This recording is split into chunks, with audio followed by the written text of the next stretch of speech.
Nós vamos iniciar nessa manhã uma nova série de mensagens que se inicia hoje e vai, com a graça de Deus, até dezembro, um total aí de 7 mensagens, cujo a temática se chama Quem é Jesus?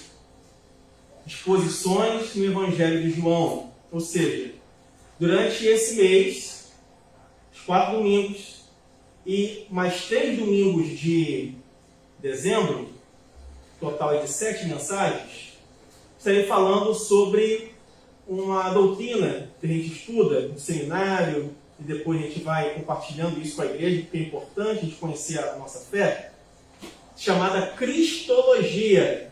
Que é isso, pastor? O nome difícil, Cristologia. Logia vem do grego lá de estudo. E Cristo, estudo sobre a pessoa de Cristo. E é importante nós conhecermos a nossa fé. E no Evangelho de João, nós vamos observar nessas 7 mensagens, que serão pregadas com a graça de Deus, os famosos, ou de repente não tão conhecidos, de repente por alguns, os 7 eu sou de Jesus no Evangelho de João. Hoje foi lido um aqui, quando Jesus fala que ele é o bom pastor, eu sou o bom pastor, né? Lá em João 10. Nós vamos meditar mais na frente sobre essa passagem bíblica, querendo o nosso bom Deus. Mas para nós meditarmos sobre isso, eu deixei uma cópia com um panorama básico sobre o Evangelho de João. Por quê? Esse panorama, essa cópia, aí esse estudo, ele vai nos ajudar a entender o que é o Evangelho de João, tá? E conforme vocês forem ouvindo as mensagens, isso vai despertar, por isso que usa essa expressão, vai ajudá-los para melhor compreender as mensagens que serão pregadas aqui durante os próximos domingos. Então, guardem essas chefes, leiam, marquem, porque é um panorama do Evangelho de João, que é o livro que nós vamos pregar 7 mensagens nele. E o texto que nós vamos meditar nessa manhã se encontra no Evangelho de João, capítulo 6. Mas antes de nós lermos o capítulo 6, fazer uma introdução breve aqui do Evangelho de João. Eu quero que você abra a sua Bíblia aqui em João, só que no capítulo 20. Porque o evangelista vai dizer qual o propósito dele ter escrito esse livro. Nós sabemos que nós temos 4 evangelhos, Mateus, Marcos, Lucas e João.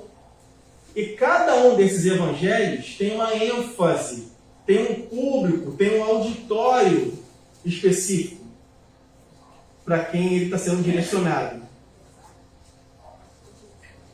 Então abre lá em João, capítulo 20, verso 30 e 31. Que diz assim: na verdade, fez Jesus diante dos discípulos muitos outros sinais que não estão escritos nesse livro. Estes sinais, porém, os que foram registrados, para que creais que Jesus é o que, gente? O Cristo, o Filho de Deus. E que para que, crendo, tenhais vida em seu nome. O propósito do Evangelho de João ter sido escrito é esse. Na linguagem mais direta, é apresentar a divindade de Jesus. Provar, por A mais B, que Jesus é Deus. E isso é extremamente importante para a nossa fé. Conhecermos quem é Jesus. Jesus é muito mais do que, para muitos, um grande mestre religioso, um curandeiro. A gente acha que Jesus é um curandeiro. Jesus é muito mais do que um bom homem. Jesus é o Filho do Deus vivo, irmãos. E Ele é Deus. E isso é importantíssimo para a nossa fé. Ainda em João capítulo 21, lá no finalzinho, verso 24 e 25, é o final do Evangelho, ele vai dizer o seguinte: este é o discípulo que dá testemunho a respeito destas coisas e que as escreveu, e sabemos que o seu testemunho é verdadeiro. Há, porém, ainda muitas outras coisas que Jesus fez. Se todas elas fossem relatadas, uma por uma, creio eu, que nem no mundo inteiro caberiam os livros que seriam escritos.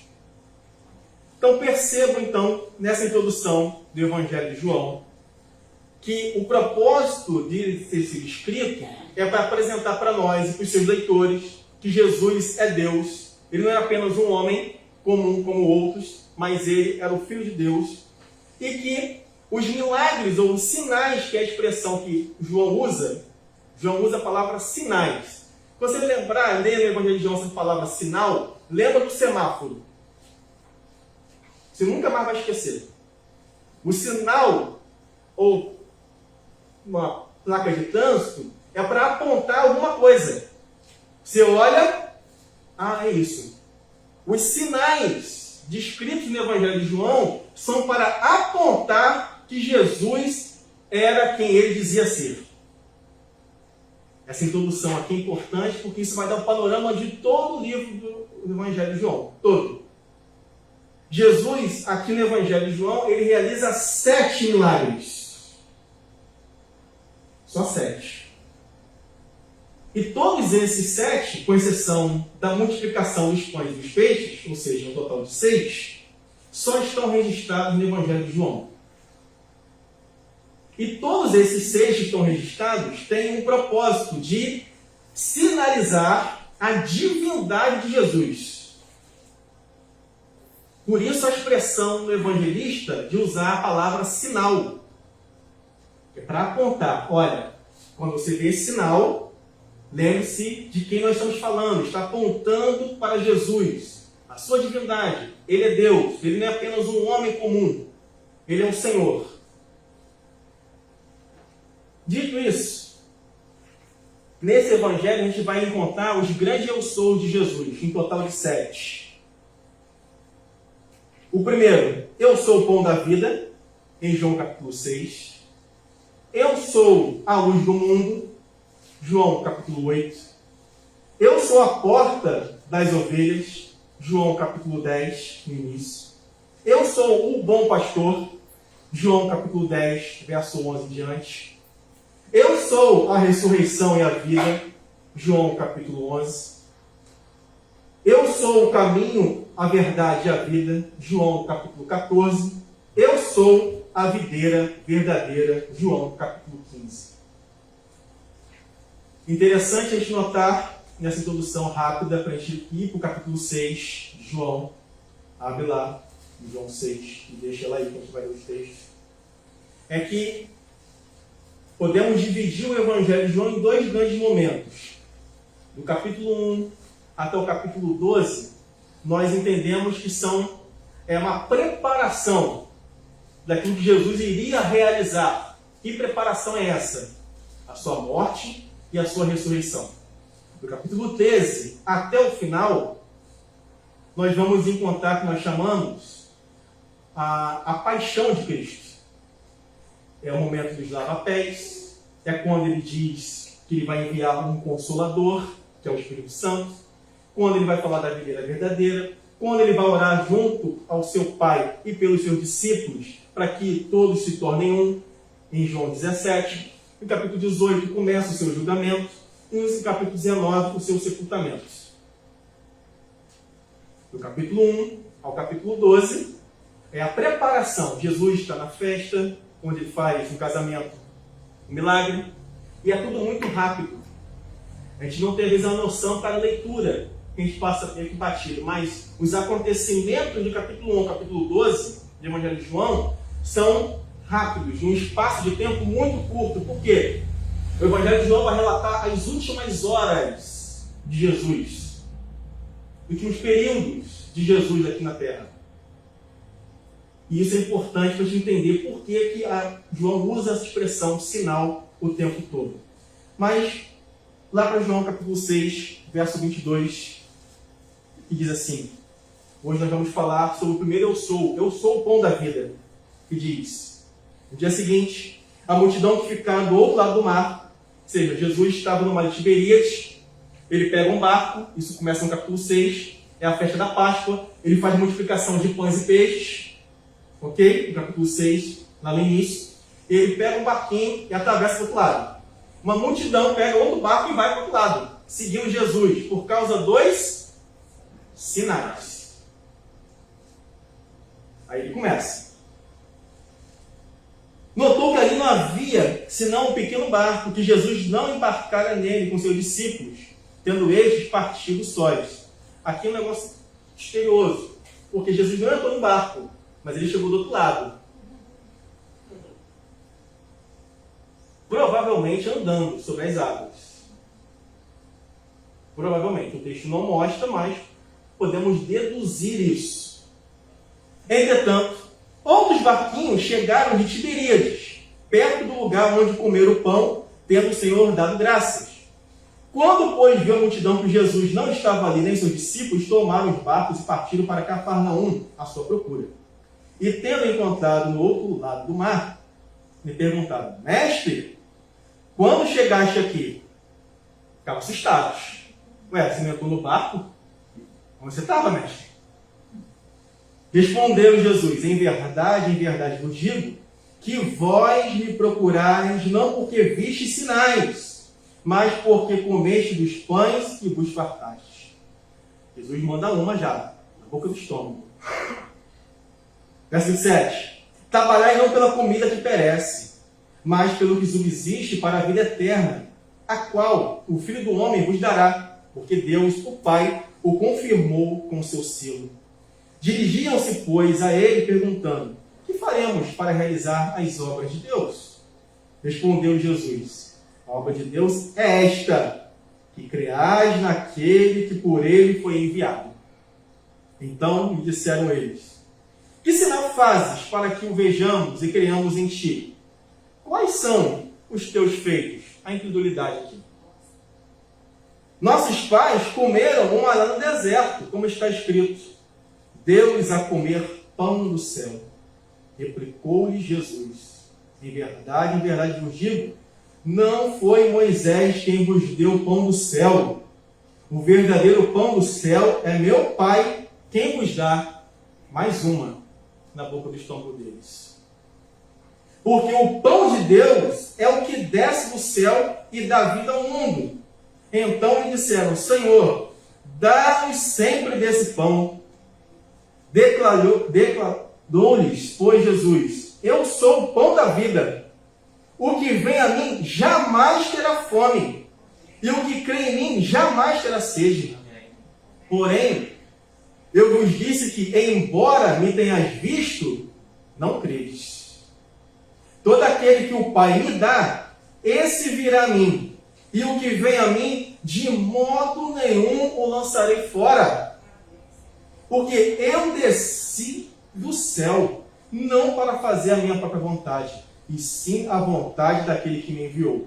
E a vontade de quem me enviou é esta: que nenhum eu perca de todos os que me deu. Pelo contrário, eu o ressuscitarei no último dia. De fato, a vontade de meu Pai é que todo homem que vir o Filho e nele crer tenha a vida eterna, e eu o ressuscitarei no último dia. Até aqui, depois a gente vai lendo mais, o texto é longo. Irmãos, preste atenção na dimensão das palavras de Jesus nesse texto. A riqueza, a profundidade. O pão era um alimento diário, difícil para uma população faminta. Pensa no mundo antigo, e não tinha carne, frango, para ficar comendo, não tinha como armazenar essas coisas. Estragava muito rápido. O pão fazia parte da dieta, da alimentação diária. E nós observamos isso desde o Antigo Testamento. Por exemplo, quando a gente olha lá Melquisedeque, trouxe para fora pão e vinho antes de abençoar Abraão, lá em Gênesis capítulo 14. E esse nome curioso, ele vai aparecer num dos Salmos, o nome é Melquisedeque, e no livro aos Hebreus, no capítulo 7, onde o autor dos Hebreus vai fazer uma apresentação para nós, ligando a figura de Melquisedeque à pessoa de Jesus. Mas isso a gente vai ver quando estudar o livro aos Hebreus. Tá? Fiquem tranquilos. Tudo no seu devido tempo. Voltando aqui para a questão do pão. Pensa, irmão, o seguinte, Jesus, no capítulo 6, no início, ele faz a multiplicação dos pães e dos peixes. Lembre-se disso, esse é o contexto. E as pessoas estavam seguindo Jesus por causa do pão, da comida. Atravessaram o mar, pegaram um barco atrás de Jesus, porque estavam com fome. A gente observa no Antigo Testamento vários momentos o pão sendo apresentado o tempo inteiro.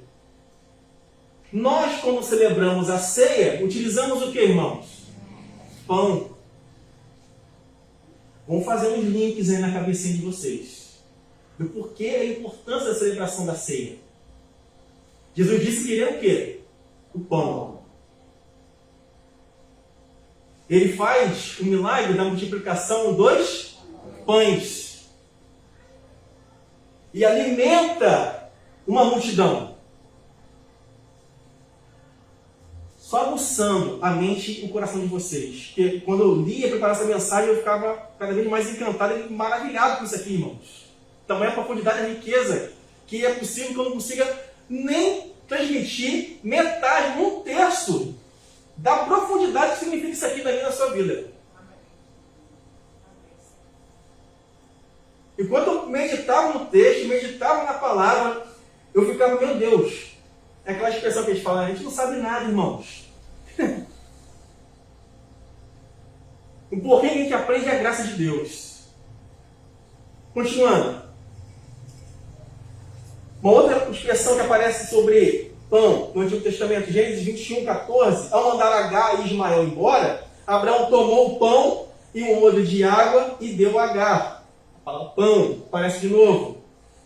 Jeremias, quando estava preso, ele recebia e comia pão. Todo dia. Pão, pão, pão, pão. Jesus multiplicou pães e peixes em 2 ocasiões. Não foi à toa. Jesus nos ensinou a orar pedindo o pão nosso de cada dia. No deserto, o povo de Deus, quando peregrinou no deserto com Moisés, o Senhor, o Deus Todo-Poderoso, enviava um maná, que era o quê? O pão que desceu do céu, do qual Jesus está se referindo aqui. Quando ele foi reeducado pelos religiosos da época. Jesus, imagina o choque disso para aquele grupo. Ele disse aqui no texto, nós acabamos de ler, que não foi Moisés que mandou esse pão. Imagina isso na cabeça do judeu pelo século. Não, esse homem é louco. Você é louco. Você está cometendo uma loucura em falar um negócio desse. Como que não foi Moisés que mandou esse pão? Como que você está dizendo que você, Jesus, é o pão que desceu do céu? Mais na frente, Jesus vai ser acusado de estar blasfemando contra Deus, o Pai, por fazer essas afirmações. E começa uma murmuração do povo. Tamanha as palavras profundas que Jesus está trazendo para eles. O povo de Israel, irmãos, desde o início da história, sempre teve uma convivência cerimonial com o pão. O tabernáculo, no Antigo Testamento, quer fora, quer dentro, o pão sempre simbolizou o quê? A presença de Deus no meio do seu povo. O tabernáculo, que o próprio Deus mandou construir, Lá dentro tinha um lugar onde se guardava o que, gente? Pão. Lembra o relato que Davi, fugindo com fome, entra no templo e come? Que pão é esse? Esse pão aqui. Que ficava numa mesa bonita, chamados pães da proposição. 3 coisas do Antigo Testamento a respeito da mesa dos pães, para a gente entender o que Jesus está dizendo aqui, irmãos. Para a gente não perder de vista, Jesus não está inventando a roda. Ele está interpretando o Antigo Testamento e aplicando, mostrando que aquelas figuras do Antigo Testamento estavam falando de quem? Dele. Lembra do propósito do Evangelho de João, que nós lemos no capítulo 20 e 21? É apresentar que Jesus é quem? É o Filho de Deus. Que Ele é Deus, que Ele é divino, não apenas um mero mortal. 3 coisas rápidas sobre a mesa dos pães. A mesa dos pães mostrava a nossa comunhão com Deus. O tabernáculo era a casa de Deus. Essa era a ideia. E continha uma mesa farta onde seus filhos podiam se banquetear, se alimentar e ter comunhão com Deus, comendo desses pães. Os sacerdotes eram os únicos que podiam se alimentar desses pães. A antiga aliança era assim. Na nova aliança, pelo sangue de Jesus Cristo, o apóstolo Pedro, no capítulo 1, no verso 2, do 5 ao 9, vai dizer que nós agora somos sacerdotes. Por isso que eu e você podemos agora nos alimentarmos desse pão e desfrutarmos da presença de Deus continuamente nas nossas vidas, irmãos. Quando nós celebramos a ceia, pensa no passatempo, irmãos. Perceba a dimensão espiritual profunda quando nós participamos da ceia. E a simbologia do pão não é à toa. Olha a conexão disso com a nossa fé. Como filhos de Deus, nós podemos, como igreja, e fazemos isso durante a ceia, sentarmos à mesa e participarmos desse banquete, irmãos. Coisa que era exclusivamente destinada aos sacerdócios. Mas agora, na nova aliança, todos nós somos sacerdotes, irmãos. Todos nós sentamos à mesa do Senhor. Olha a profundidade das palavras de Jesus nesse texto de João capítulo 6, quando ele diz que Ele é o pão da vida, irmãos. Continuando, ainda falando sobre esses pães. Os pães da proposição apontavam para Cristo. O pão da vida é o texto que nós acabamos de ler aqui. O pão era feito de trigo que devia ser moído e assado.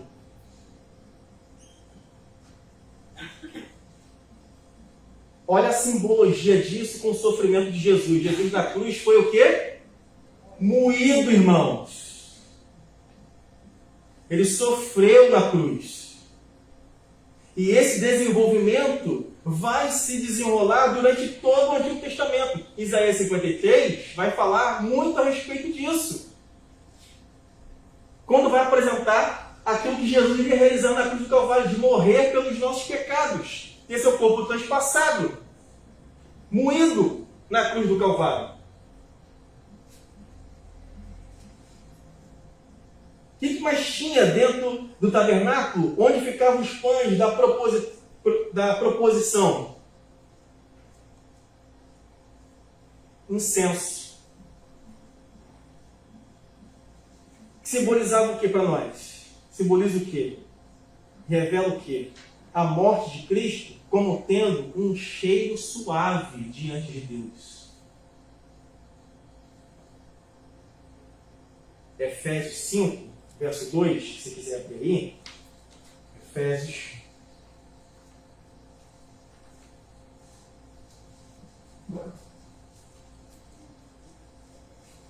5, verso 2 diz: e andar em amor, como também Cristo nos amou, e se entregou a si mesmo por nós, como oferta e sacrifício a Deus em aroma suave. Cristo, ao mesmo tempo, a oferta e o sacrifício pelos nossos pecados, irmãos. Ele podia fazer isso, por quê? Ele é Deus, irmãos. Cristo é divino. Para realizar os milagres que ele fazia, somente sendo Deus. E é isso que o evangelista João quer provar para mim, para você e para os seus leitores. Assim como o pão fora feito de trigo, que havia sido moído assado, assim também o sofrimento de Cristo capacitou para tornar-se o pão das nossas vidas. Amém, irmãos? E que mais tinha no tabernáculo sobre os pães? 12 pedaços de pães. Mais um número simbólico nas Escrituras. 12 tribos de Israel, 12 apóstolos. Não é? Jesus entrou no templo com 12 anos. A menina que Jesus curou e ressuscitou tinha 12 anos. Isso não é à toa não, irmãos. Tem toda uma simbologia bonita, rica a respeito disso.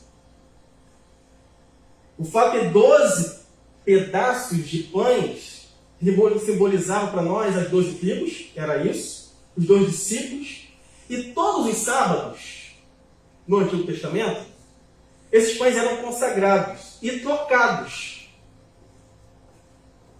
Acabava a semana, chegava no outro sábado, tirava aqueles pães envelhecidos e colocavam pães novos, quentinhos, assados.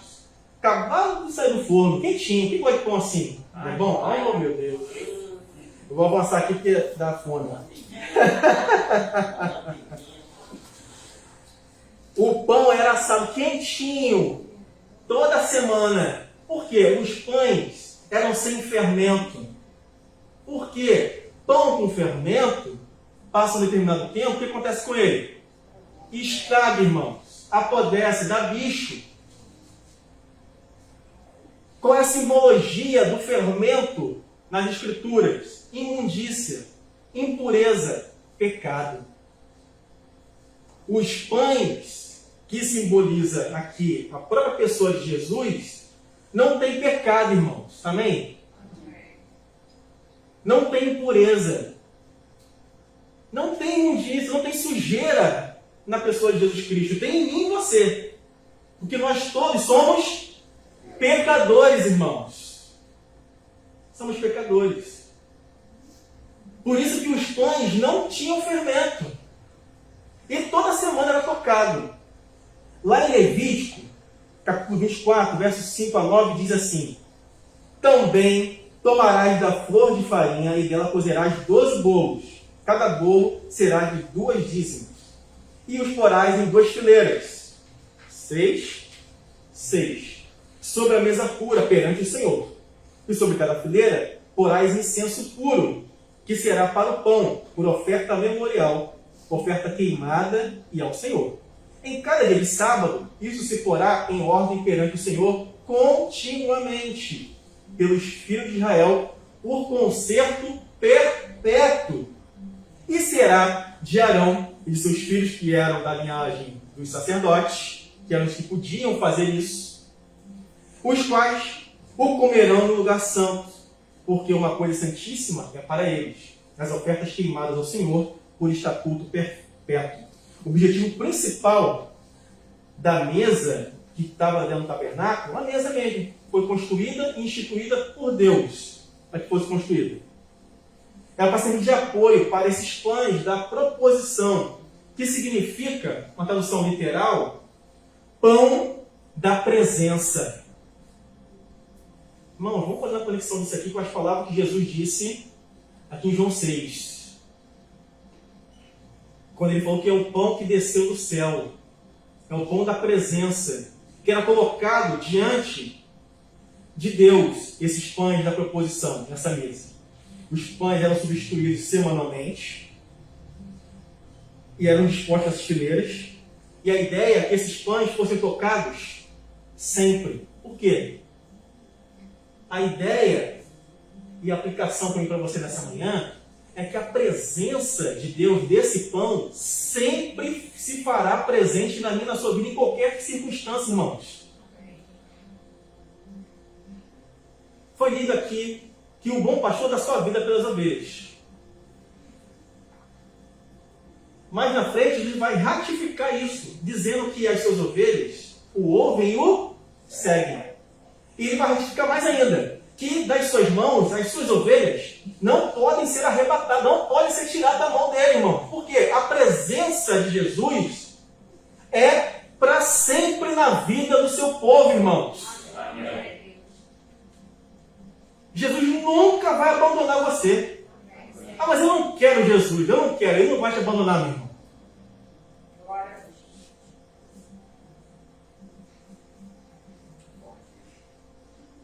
Olha a profundidade que Jesus está ensinando para mim, para você e para esse povo que está ouvindo essa palavra aqui. Quando ele falou que era o pão que desceu do céu, irmãos. Aquele pão, aquele maná, aquele alimento que os mantinham vivos todo o tempo. Pensa nisso num contexto de extrema pobreza, onde ele está inserido, as pessoas tinham fome. E a oração que Jesus ensinou, o pão nosso nos dá cada dia, era muito forte. Por quê? Para muitos, o único alimento que eles tinham durante o dia era o pão. E Jesus disse que ele é esse pão, irmãos. Aleluia. O que significa isso na prática? Mais uma. Que a presença de Jesus nos basta, irmãos. Nos alimenta, nos enche, nos satisfaz. Não precisamos de mais de nada nessa vida, a não ser a presença de Jesus nas nossas vidas, irmãos. E é isso que ele está dizendo aqui para os discípulos, para aquela multidão, que não estavam entendendo absolutamente nada. Os pães da proposição, voltando, sempre fazendo esse link com o Antigo Testamento aqui, irmãos, porque Jesus está interpretando isso aqui para a gente. Eram colocados, dispostos na mesa, em um lugar mais bonito. Vamos dar um casamento. O bolo fica numa mesa feia, gente? Jamais. Vai botar na mesinha qualquerzinha assim? Aquela mesinha de botiquinha. Vamos botar aqui o bolo aqui do casamento? Não vai. Você vai arrumar a mesa. Vai botar a mesa no lugar de destaque. Onde a pessoa passar, vai ver aquela mesa. Os pães da proposição ficavam nesses lugares. Só para a gente ilustrar aqui. O lugar mais bonito, de destaque. Onde, reservado lá no tabernáculo, no Antigo Testamento. Na frente dele ficava um candelabro, a gente vai ver disso, isso aparece o tempo todo no Novo Testamento. Deixa eu ver o que significa. Que eram iluminados durante toda a noite. Desses 7 eu sou de Jesus, ele vai dizer que ele é o quê? A luz do mundo. Que luz é essa, irmãos? O candelabro, irmãos. E está aqui no Evangelho de João. A gente vai chegar lá, irmão. Com a graça de Deus. Ver a riqueza das palavras de Jesus ao dizer que ele é essa luz, irmãos. Ele é o pão da proposição. Ele é o candelabro. Ele é tudo, irmãos. Ele é Deus. Amém? Amém. Qual a simbologia dessa luz aqui? É que o Evangelho, do qual ele vai estar apresentando para mim e para você aqui, é essa luz, irmãos, que nos tira das trevas, que nos resgata da escuridão, que nos mostra o caminho. Lá na frente, quando a gente vê, quando Jesus diz que ele é a luz do mundo, no capítulo 7, está acontecendo a festa dos tabernáculos, irmão. Meu Deus do céu, vou parar por aqui, vamos embora. Você lê a Bíblia, irmãos, com paixão, com amor, entendendo o texto, pesquisando, sabe, se aprofundando, se alimentando da palavra, irmão. Isso aqui é, meu Deus do céu. Olha a riqueza das palavras de Jesus para mim e para você aqui. Que Jesus está nos revelando a respeito dele. E às vezes a gente perde tempo nos nossos cultos, em várias igrejas, muita coisa com bobagem, com besteira, ao invés de estudar a Bíblia, de se aprofundar na palavra, de conhecer mais Jesus, irmãos. É isso que vai nos manter de pé diante das adversidades. É o conhecimento revelado de Jesus Cristo na sua palavra. É o aprofundamento da palavra. É o crescimento espiritual que eu e você necessitamos dia após dia. E isso se dá com calma. É necessário, é pertinente, é importante. Avançando, caminhando para o final. Os pães da proposição ou da presença representam o que? A palavra de Deus, irmãos. No Evangelho de João, que a gente está meditando aqui, no capítulo 1, verso 1, abre lá. João 1, verso 1. No princípio, era o verbo, em algumas traduções, a palavra. Não sei se você tem essa versão aí. No princípio era o verbo, e o verbo estava com Deus. E o verbo era? Quem é essa palavra? Quem é esse verbo, irmãos? Jesus. Faça agora a conexão rápida aí na sua mente dessas palavras do Evangelho de João com Gênesis capítulo 1, verso 1. O que está escrito lá? No princípio criou Deus os céus e a terra. Quem estava lá na criação, irmãos? Jesus, irmãos. Porque Ele é Deus. Ele é eterno. É o Deus Criador, sustentador, com o Pai e com o Espírito Santo. Ele é essa palavra. Ele é a própria palavra, irmãos. Revelada a nós. Você tem se alimentado da palavra de Deus, meu irmão? Minha irmã? Pergunta para a nossa reflexão aqui. Você investe tempo lendo a palavra? Você gosta de ler a palavra, de aprender a palavra? Você acha que isso é importante para a sua vida, para o seu crescimento espiritual? Pergunta que você precisa responder para nós mesmos diante de Deus. Na peregrinação do povo, lá no Sinai, os israelitas se conscientizaram de que nem só de pão vive um homem. Isso está em Deuteronômio capítulo 8. Quando Jesus foi tentado no deserto pelo diabo, ele está citando Deuteronômio capítulo 8 inteiro. O que o diabo faz na tentação? Transforma essas... Se tu és, ó o cão como é que é. Se tu és o Filho de Deus, transforma essas pedras em... Olha o cão, como é que distorce o negócio. É assim que o diabo é. Ele distorce. Coloca em xeque a divindade de Jesus. Se tu és o Filho de Deus, tu não está com fome, meu filho? Tu está com fome, Jesus. Eu vou te ajudar. Calma aí, eu vou te dar uma força. Aqui, o cão falando, né? É só isso, Jesus. Tu não é Deus? Tu não é o cara? Tu não é bom? É só transformar. Fala assim, Jesus. As pedras viram pão, você se alimenta. Irmãos, Jesus é o pão que desceu do céu. Ele é o próprio pão. Ele não precisa se alimentar de nada. Ele é o alimento, irmãos. Ele é o alimento para mim e para você. E Jesus responde, nem só de pão viverá o homem, mas de toda a palavra que procede da boca de Deus. Quem é essa palavra? Ele, Jesus. Ele é essa palavra, irmãos. João vai falar, santifica-os na verdade. A tua palavra é a verdade, irmãos. Eu e você somos santificados pela palavra, irmãos. É a palavra que nos purifica, que nos limpa, que nos dá vida. Durante 40 anos, Deus sustentou o povo com maná. O pão que descia do céu, irmãos. E é esse pão que Jesus está dizendo que ele é. Abre lá em João 6, se você ainda está com ela aberta, verso 41 diante, diz: os judeus murmuraram porque disseram, eu sou o pão que desceu do céu. Diziam, não é esse Jesus, o filho de José? Acaso não me conhecemos, o pai e a mãe? Como, pois, agora diz, desci do céu? Respondeu Jesus, não murmureis entre vós. Ninguém pode vir a mim se o Pai que me enviou não o trouxer, e eu o ressuscitarei no último dia. Está escrito nos profetas, e serão todos ensinados por Deus. Portanto, todo aquele que da parte do Pai tem ouvido e aprendido, esse vem a mim. Não que alguém tenha visto o Pai, salvo aquele que vem de Deus, este tem visto.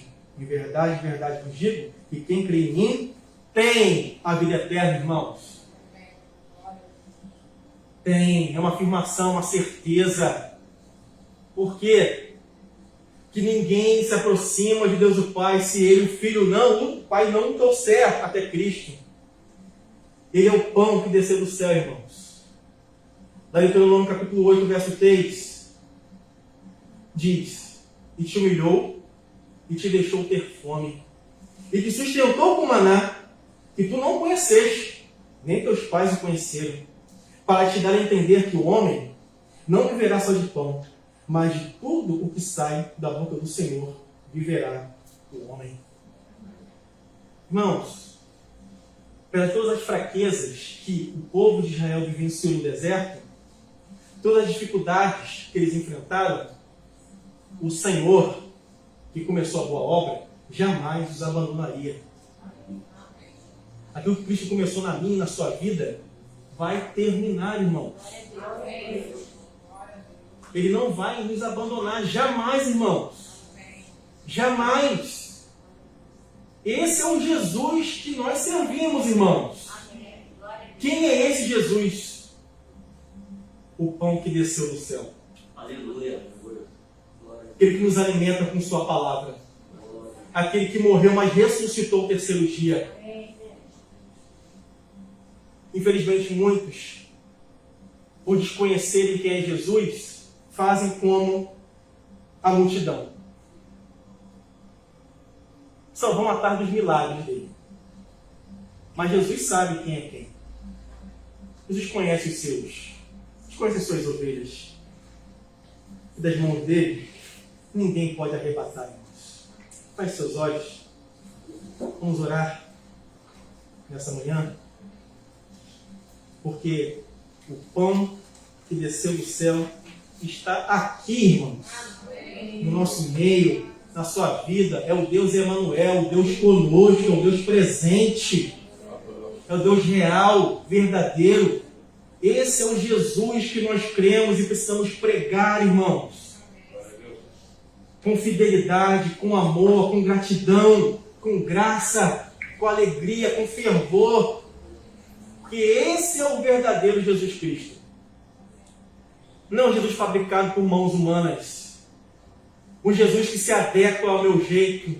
Não, é o Senhor que faz todas essas coisas, irmãos. Deus, rendemos graças a Ti nessa manhã. O pão que desceu do céu habita em nós. Celebramos a Ti, ó Deus, pela Tua bendita graça sobre as nossas vidas, pelo Teu infinito amor, a Tua bondade. Coisa boa é servir ao Senhor, Deus. Deus, quanta coisa profunda ainda poderia ser dita aqui nesse texto, Senhor. Então é a riqueza que é a Tua palavra, que é infinita, é insondável. Quanto mais nós lemos, mais apaixonados ficamos pelo Senhor. Quanto mais lemos e aprendemos a Tua palavra, mais nosso coração se aquece. Por conhecer mais e prosseguir em conhecê-lo ainda mais. Nos ajuda, Deus, nessa caminhada que começamos hoje, sobre quem é Jesus, sobre quem é o Senhor. Revela-nos por meio da Tua palavra quem é o Senhor a cada coração aqui, Deus. Com profundidade, com riqueza, com beleza. para que o nome do Senhor seja exaltado e glorificado para todo sempre, em cada coração aqui. Ah, Deus, nos ajuda a compreender cada dia mais a tua palavra, a vivê-la, a amá-la, a nos alimentarmos da tua palavra, lendo, meditando, aprendendo, nos submetendo às Sagradas Escrituras, para que cresçamos na graça e no conhecimento do nosso Senhor e Salvador Jesus Cristo.